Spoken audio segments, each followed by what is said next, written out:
ప్రభుత్వ భూముల క్రమబద్ధీకరణ కోసం తీసుకొచ్చిన ఎల్ఆర్ఎస్ ప్రక్రియను కట్ ఆఫ్ డేట్గా కాకుండా నిరంతర ప్రక్రియగా కొనసాగించాలని సూర్యాపేట జిల్లా రియల్ ఎస్టేట్ వ్యాపార అసోసియేషన్ అధ్యక్షులు, తెలంగాణ సామాజిక ఉద్యమకారుడు, తెలంగాణ జయగౌడ సంక్షేమ సంఘం రాష్ట్ర వర్కింగ్ ప్రెసిడెంట్ సావిత్రిబాయి పూలే జాతీయ విశిష్ట సేవ అవార్డు గ్రహీత పంతంగి వీరస్వామి గౌడ్ ప్రభుత్వాన్ని కోరారు. బుధవారం జిల్లా కేంద్రంలోని మున్సిపల్ కార్యాలయంలో ఎల్ఆర్ఎస్ పై ప్రజలకు ఏర్పాటు చేసిన అవగాహన సదస్సుకు హాజరైన అనంతరం జిల్లా కలెక్టర్ తేజస్ నందలాల్ పవార్ కు తమ యూనియన్ ఆధ్వర్యంలో కలిసి వినతిపత్రం అందజేసిన అనంతరం విలేకరులతో మాట్లాడారు. ఈ కార్యక్రమంలో రియల్ ఎస్టేట్ జిల్లా గౌరవ సలహాదారుడు దేవత కిషన్ నాయక్, రియల్ ఎస్టేట్ పట్టణ అధ్యక్షుడు జలగం సత్యంగౌడ్, జిల్లా ప్రధాన కార్యదర్శి వెన్న శ్రీనివాస్ రెడ్డి, జిల్లా కోశాధికారి పాల సాయిదులు, మున్సిపాలిటీ టౌన్ ప్లానింగ్ అధికారి శశికుమార్, టౌన్ ప్లానింగ్ అధికారి Uyyala Somaiah, municipality commissioner Srinivasarao, collector, joint collector, ప్రజలు తదితరులు పాల్గొన్నారు. చేస్తున్నట్టు మరి 2020 మీరు కట్టబెట్టి ఇచ్చారు. మరి 2020 తర్వాత కూడా సబ్ రిజిస్టర్ వేలాది మంది డాక్యుమెంట్లు రీచ్ అయినాయి. మరి వాటి పరిస్థితి కూడా మీరు కొత్తగా కట్టబెట్టి ఇచ్చి దరఖాస్తు చేసుకొని ప్రజలకు మంచి సేవలు అందించాలని మరి ఒకసారి తెలియజేసుకుంటూ ఇక్కడికి వచ్చినట్టు నా రియల్ ఎస్టేట్ వ్యాపారులు, మీడియా మిత్రులు, పత్రికా విలేకరులు వారి అందరికీ నాకు పేరు పేరున హృదయపూర్వక నమస్కారం తెలియజేసుకుంటూ నేను సెలవు తీసుకుంటున్నా. ఈరోజు సూర్యాపేట జిల్లాలో తేజస్ నందలాల్ పవర్ జిల్లా కలెక్టర్ గారు ఎల్ఆర్ఎస్ పై అవగాహన సదస్సు ఇక్కడికి రావడం జరిగింది.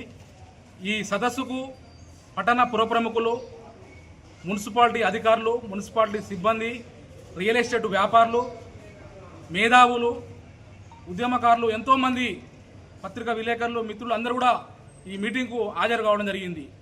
మరి ఎల్ఆర్ఎస్ అనేది మీడియా ముఖంగా కానీ, మన రెవెన్యూ శాఖ మంత్రి గారు పొంగులేటి శ్రీరణ గారు కానీ, రాష్ట్ర క్యాబినెట్లో మరి గౌరవ ముఖ్యమంత్రి రేవంత్ రెడ్డి గారు కానీ మరి ఎల్ఆర్ఎస్ మీరు 25% మీకు మాఫీ చేస్తాం, 25 మీరు మార్చి 31 వరకు కట్టుకుంటే మీకు మాఫీ అయిద్దని చెప్తున్న జరిగింది. కానీ ప్రజలకు, జిల్లాలో ఉన్న ప్రజలు కానీ, ఎక్కడ ప్రజలు కానీ మొత్తం కూడా ఈ అవగాహన అనేది పూర్తిగా అవగాహన, సందేహాలు తిరిగి ఉన్నాయి తప్ప అవగాహన కలెక్టర్ గారు సుసాయిగా చెప్పడం జరిగింది తప్ప ఇంకా సందేహాలు చాలా ఉన్నాయి. ఎల్ఆర్ఎస్ 10,000 రూపాయలు కట్టి వాళ్ళు ఎల్ఆర్ఎస్ కట్టుకుందామని ఎల్ఆర్ఎస్ మున్సిపాలిటీ అధికారి గారికి పోతే అధికారులు అది ఆప్షన్ తీసుకోవట్లేదని వాళ్ళు చెప్తున్నారు. మరి రాష్ట్ర ప్రభుత్వం ఏమో మీరు ఎల్ఆర్ఎస్ కట్టుకోండి, మేము 20% మీకు ప్రొసీడింగ్ లెటర్ ఇస్తాం వాళ్ళు చెప్తున్నారు. మళ్ళీ మున్సిపాలిటీ సబ్ రిజిస్టర్ కార్యాలయం కాడ మీరు రిజిస్ట్రేషన్ కాడికి పోయి అక్కడ లేఅవుట్లలో 10,000 కట్టినటువంటి 10% కట్టుకున్నటువంటి డాక్యుమెంట్లు తీసుకుపోయి అక్కడ రిజిస్ట్రేషన్ చేసుకొని పోతే అక్కడ వాళ్ళు మాకు సంబంధం లేదు, ఇది మున్సిపాలిటీ అధికారులు ఎల్ఆర్ఎస్ ప్రొసీడింగ్ కట్టుకున్నాకనే మీకు రిజిస్ట్రేషన్ అయితేనే వాళ్ళు చెప్తున్నారు. లక్షల కొద్దీ, కోట్ల కొద్దీ డబ్బులు వెచ్చించి వడ్డీల కొద్దిగా 3 రూపాయలు వడ్డీ తెచ్చుకొని గత 5 సంవత్సరాల నుంచి కూడా రియల్ ఎస్టేట్ వ్యాపారులు, ప్రజలు ఎంతో నానా అవస్థలు పడి కన్నీరు మున్నీరవుతున్నా కూడా ఆ రిజిస్ట్రేషన్ కాక అవస్థపడ్డరు. మరి ప్రభుత్వం మరి మార్చి ఎల్ఆర్ఎస్ కట్టుకోమని 30% అని అది ములిగే నక్కపై వాత పడ్డట్టు, తాడిపండు పడ్డట్టు వాళ్ళు ఇక్కడ వస్తే ఎల్ఆర్ఎస్ కట్టుకోవట్లేదు, 10,000 కట్టినా కూడా కట్టుకోవట్లేదు, ఆ సబ్ రిజిస్టర్ కూడా రిజిస్ట్రేషన్ చేయట్లేదు. మరి ఇక్కడ సందేహాల కోసం ఇక్కడ ప్రజలను పిలిపించారు కలెక్టర్ గారు. మరి ఆ సందేహాలు తిరిగి ఉన్నాయి. అసలు రిజిస్ట్రేషన్ డాక్యుమెంట్లో సబ్ రిజిస్టర్ కాడికి పోతే అక్కడ ఒక రిజిస్ట్రేషన్ చేయాలంటే అర్ధగంట టైం పడుతుంది. అక్కడ ఎల్ఆర్ఎస్ కోసం ప్రత్యేక సిబ్బంది లేదు. మరి ఇప్పుడు ప్రభుత్వం ఏం చెప్తుందంటే మళ్ళీ ఎల్ఆర్ఎస్ మళ్ళీ మున్సిపాలిటీగా కట్టుకోవాలని మళ్ళీ చెప్తున్నారు. అటు సబ్ రిజిస్టర్ కట్టుకోవాలన్నా, ఇటు మున్సిపాలిటీ కట్టుకోవాలన్నా కూడా ప్రజల సందేహాలు తిరిగి ఉన్నాయి.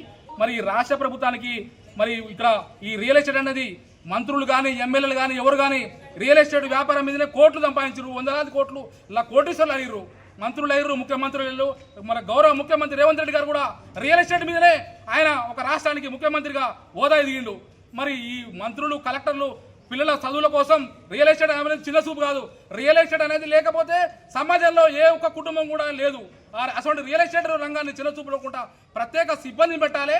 రియల్ ఎస్టేట్ వ్యాపారులు కూడా రోడ్డు ప్రమాదంలో చనిపోతున్నారు. వారికి ఎన్నోసార్లు కూడా మొరబెట్టుకున్నాం. సూర్యాపేట జిల్లాలో మాకు 8 గుంటల స్థలాన్ని రిజిస్ట్రేషన్ కార్యాలయం కూడా భవనాన్ని కేటాయించారు. వాటికి ఇంతవరకు రిజిస్ట్రేషన్ కార్యాలయం కూడా భవనం కూడా ఏర్పాటు చేయలేదు. మరి ప్రజలకు 1,000 రూపాయలు కట్టినా కానీ, 10,000 కట్టినా కానీ రిజిస్ట్రేషన్ ఎల్ఆర్ఎస్కు ప్రత్యేక సిబ్బంది చొరవ తీసుకోవాలి. ఏదో పేపర్లో మీడియా ముఖం కానీ, పేపర్ల ముఖంలో చెప్పుకొని మీటింగులు పెట్టి ఏదో దులుపుకొని పోవడం కాదు. ప్రజలకు, బడుగు బలహీన వర్గాల వారికి, పేదలకు రిజిస్ట్రేషన్ అన్ని సమకూరేలాగా ఉండాలని, ప్రజల జీవితాల్లో వెలుగును నింపాలని మరి ఇక్కడ మున్సిపాలిటీ కార్యాలయం ఉన్నటువంటి ప్లానింగ్ అధికారి కానివ్వండి, కమిషనర్ గారు కానివ్వండి, కలెక్టర్ గారు కానివ్వండి ప్రత్యేక చొరవ చూసుకొని నేను వినతి పత్రం కూడా ఇవ్వడం జరిగింది.